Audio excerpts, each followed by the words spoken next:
प्रभु के नाम की महिमा, तारीफ, प्रशंसा करते हैं। प्रभु ने ये मौका दिया कि मैं आपके बीच में प्रभु के जीवित कलाम को लेकर आने पाऊं। आज का वचन जो मिलता है वो है पहला पतरस, उसका 3 अध्याय और उसका 10 पद। पहला पतरस, 1 पीटर चैप्टर 3 वर्स 10, यहाँ पर इस प्रकार से लिखा हुआ है, क्योंकि जो कोई जीवन की इच्छा रखता है और अच्छे दिन देखना चाहता है, वह अपनी जीभ को बुराई से और अपने होठों को छल की बातें करने से रोके रहे। ये परमेश्वर का जीवित कलाम है।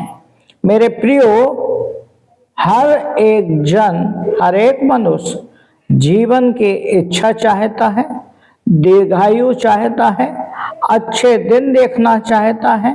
वो चाहता है कि दीर्घायु मिलती रहे, उम्र बढ़ती रहे। लेकिन मेरे प्रियो, परमेश्वर का जीवित कलाम जो आज हमारे बीच में लेकर आया है, वो बताता है कि अगर आप जीवन की इच्छा रखते हैं, आप अच्छे दिन देखना चाहते हैं, आप दीर्घायु चाहते हैं, आप लंबी उम्र चाहते हैं, तो आपको जीभ को बस में रखना पड़ेगा। लिखा हुआ है, जीभ को बुराई से और होठों को छल की बातें कहने से रोके, क्योंकि वचन बताता है, वचन जब आप याकूब की पत्री को पढ़ोगे तो बाइबल बताती है कि जीभ को क्यों बोला गया है कि जीभ को बुराई से रोके रख। बाइबल बताती है। मैं आपके सामने कुछ बातों को रखना चाहूंगा कि क्यों बाइबल बताती है जीभ को बुराई से रोकना। याकूब की पत्री उसका 3 अध्याय में कुछ पदों को हम पढ़ेंगे। वहां पर इस प्रकार से लिखा हुआ है, 3 अध्याय के 3 पद से हम जब पढ़ते हैं, वहां पे लिखा है, जब हम अपने वश में करने के लिए घोड़ों के मुंह में लगाम लगाते हैं और तो हम अपनी सारी देह को भी घुमा सकते हैं। और आगे लिखा है 5वें पद में, जैसे घोड़ों के ऊपर लगाम लगाई जाती है, वैसे जीभ के ऊपर लगाम लगाई जा सकती है।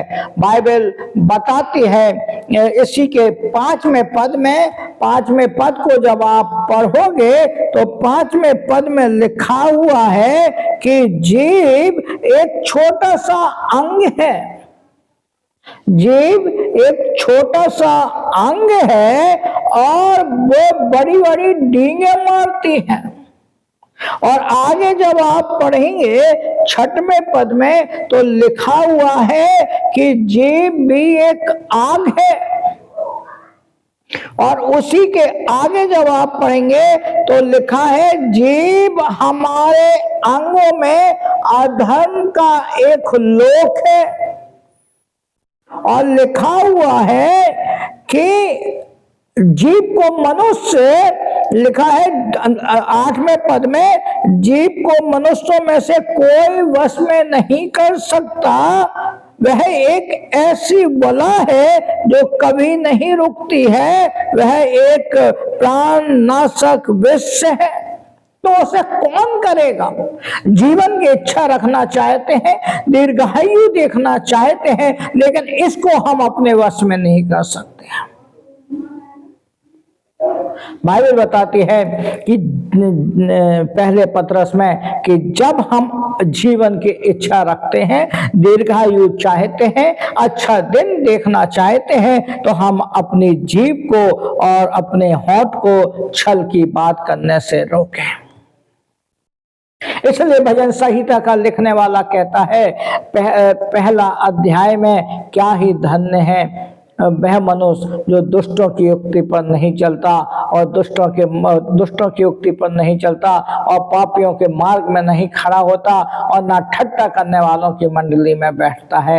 मेरे प्रियो, मैं आपसे कहना चाहता हूँ, आज शाम के वक्त जब मैं आपके बीच में प्रभु के जीवित कलाम को लेकर आया हूँ, मैं आपको एक आश्वासन दिलाना चाहता हूँ, मैं आपसे एक बात कहना चाहता हूँ। अगर आप अपने जीवन में लंबी उम्र चाहते हैं, आप अपने जीवन में अच्छा देखना चाहते हैं, तो आप अपने जीभ को बुराई से रोक रखें। प्रभु आपकी मदद करें, प्रभु आपकी अगुवाई करें, प्रभु आपको बुद्धि दे, समझ दे कि आप उसके जीवित कलाम को समझ सकें। प्रभु इस वचन के द्वारा आप सबों को बहुत आशीष दें। अगर आपने मेरे इस चैनल को सब्सक्राइब नहीं किया है, मैं आपसे निवेदन करूंगा कि आप मेरे इस चैनल को सब्सक्राइब करें, लाइक करें और दूसरों तक इस मैसेजेस को पहुंचाएं, जिससे कि हम जो आशीषें पा रहे हैं वो दूसरे भी आशीषों को पाने पाएं। आपको जय मसीह के। प्रभु आप सबको बहुत आशीष दे।